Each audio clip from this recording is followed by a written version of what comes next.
Awesome, guys. Hey, how's it going? Today, just really want to share about how to relate with people from the opposite sex, opposite gender, girls relating with guys, guys relating with girls. It's something that I have gone through in my life and have made mistakes in and I've learned from, and God has just taken me on a journey in my life with this process. But specifically today, just really wanted to touch on just friendship levels with that. Maybe another time really I want to talk about romantic relationships and looking at that and things that I've learned, and that's what I love teaching from my life, just even my own experiences. And so there's just this area where with friends, being friends with someone of the opposite sex, opposite gender, and there's just this there can be a lot of gray areas in this. And for me, I feel like God is wanting to lead us into a place as Christians to, again, this wording of raise the standard. I've said it so many times in my video. We need to raise the standard on how we do relationships. We need to do it well, do it with the fear of the Lord. And so in this area of relating with people with the opposite sex, it's like, okay, how do we relate well? How do we do things well? How do we not just look like, okay, what the world is doing? What is God saying? What is biblical ways? What is loving? Looking at the second greatest commandments, love your neighbor as yourself. And we got to ask ourselves, are we being loving? When? Am I being loving in this or in that? And so, for me, like even in my younger single years, I would often just have a lot of great guy friends, great Christian guys, wonderful, related so well with them. But because of my background, coming from a divorced family, coming from a distant father, wanting to meet this need of acceptance and all this stuff, was trying to find it in guys. And we do that as people, trying to find it, within a relationship, not with God, where God is the one that satisfies. God is the only one that satisfies. He is the one that we are to fulfill. He's the fulfiller of who we are. Our identity comes from Him. And yet, often throughout, all of our lives, we try to consistently fill this gap with relationships. And so many Christians do this. I was traveling the world. I was being a missionary, and I was doing this as a single for so many years of my life, just looking for guys, looking out, and just even just in friendship. But I would use a friendship with guys as a way to feel good about myself, leading them on, flirting, hanging out and things. And this is my early years and just thinking, oh, it's fine, but just doing it in a way that was not loving. Because all the motivation of my heart was with hanging out with these guys was very self-motivated, very selfish. And I feel like God has really challenged me in this area of relationships over the years, and when He's really taught me, okay, Leah, you're not doing it right. Looking at Philippians 2, and this is an incredible chapter that I feel is what our definition of how we do relationships is from this. And the title of Philippians 2 is Imitating Christ's Humility. And we need to ask ourselves, are we imitating Christ's humility in our relationship? Specifically, you look at verse 3 of Philippians 2, it says, do nothing out of selfish ambition or vain conceit, but in humility you consider others better than yourself. And you ask yourself, am I considering others better than myself when I'm trying to suck from these relationships, trying to feel better, just trying to, be friends with the opposite gender to see what I could get out of it, and just being very self-motivated and not about loving your neighbor? Because love, guys, the definition of love, it's not just this feeling. Love is actually wanting the highest good for someone else. So are we doing that in our friendships with people of the opposite sex? Are we doing that? Or are we having selfish motivation just so we can feel good about ourselves? Well, looking at what a good friend is, someone that supports, someone that cares, someone that is there for them, someone that prays for them, that is encouraging, that respects and loves, and isn't about taking and all about self and selfishness. So much of our relationships these days all about what can I get out of it, but that is not how the Lord has led us to be. We are meant to always walk in humility in our relationships. I definitely over the years have grown into this strong conviction that I really believe strongly that it's not okay to have a best friend that's with someone of the opposite sex. And because it can easily lead to friends with benefits, easily leads to foolishness, it leads to even just heartache and emotional heartache.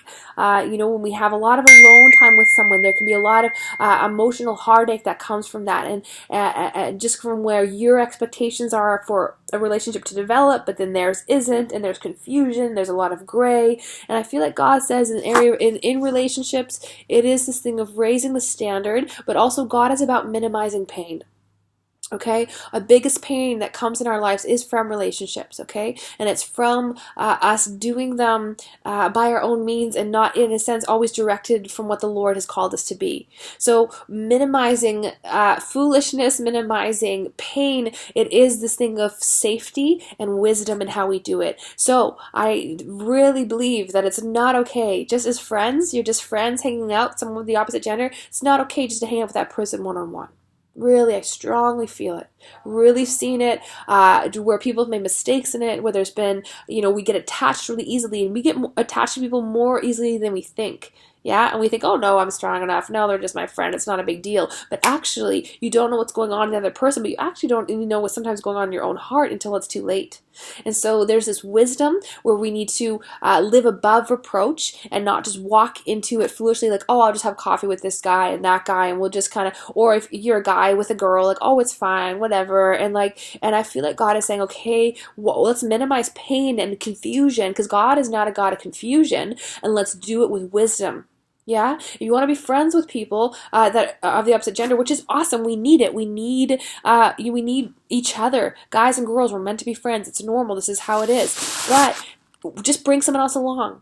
3 people, 4 people.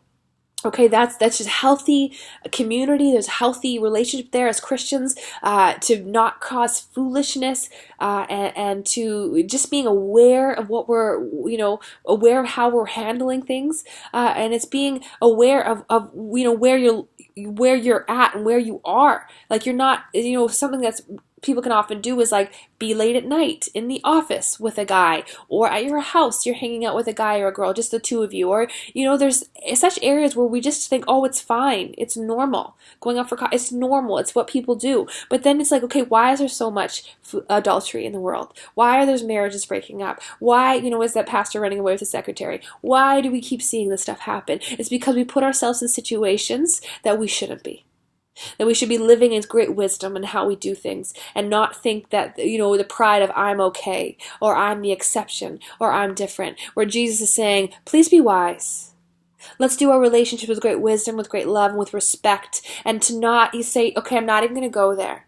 I'm not even going to give a hint of that. I'm not going to walk in that, but I'm going to walk in humility that says, okay, I'm putting them before myself. I don't want to just have this relationship so I could feel good about me. Because if we're doing that, guys, we're lacking something with our walk with God. It's meant to be God first in everything. Our fulfillment comes from Christ. Our identity, it comes from Christ. Who we are, who we're meant to be, it comes from Jesus. So you see yourself drawn to people and drawn to try to suck them in relationship and all this stuff. It shows that you're lacking something with your walk with God, where you need to really get on your face and say, Lord, come and meet with me in my lack, God, where I'm, seeking friends in an unhealthy level, especially people of the opposite gender. If I'm seeking a girl, if you're a guy, or seeking a guy, if you're a girl, you're seeking them in this unhealthy way. Yeah, you need to, okay, Lord, oh wow, okay, come and give me revelation, give me wisdom on how I do relationships and how do I do it better.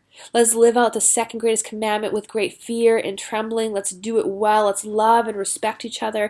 And doing it together within community is really healthy. And so it's not just a guy and a girl hanging out all the time, or having deep and meaningful conversations for hours, and creating confusion, especially if they're married, or especially if they're in another relationship or any other form with that. And I just think, even like if my husband would go out and have a coffee with a girl, and I just, like, by themselves, I'm thinking that I would hate that. I would hate that. Right? He's telling her his problems, and he's talking to her and being really, I just think why do we do that?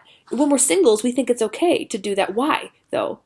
Okay, does it change like when we get into a relationship? Okay, yeah, but then why?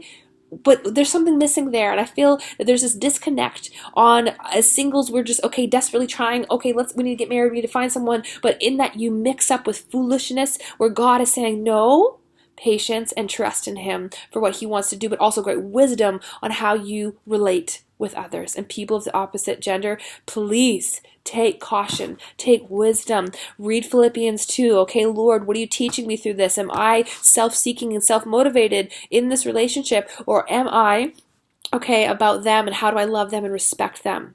All right. Am I praying for them? That's a true friend. Am I able to tell them no when they're doing something wrong? Or do I get fearful that they're going to drop me as a friend so I don't say anything? We got to look at our friendships, examine it. What does godly relationships look like? How is God calling us to be friends with people? And we need to raise that standard and to do it well. So guys and girls, please be friends. But I would say little to no touching.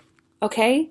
This is friends with benefits, and all of a sudden you're just on the couch and start kissing and things happen. That's not helpful. That's foolishness. This isn't the standard that God's given us. And yes, things can form into romantic relationships. What is the basis of what they're forming out of? And I'll do another session on romantic relationships, because we need to look and be clear on our boundaries and guidelines of what God has given us in relationships to one another. Okay? But as friendships, okay, do not be self-seeking. You need to be others focused. You need to be loving. You need to be kind. You need to live above reproach and not to be foolish in how you're doing things. And so this is just a tidbit. This is a topic that I could speak on for hours and give a lot more input, but this is just a small example of where we need to shift our thinking on this, and where we need to really raise the standard in holiness and purity and doing things right and doing things in a godly way.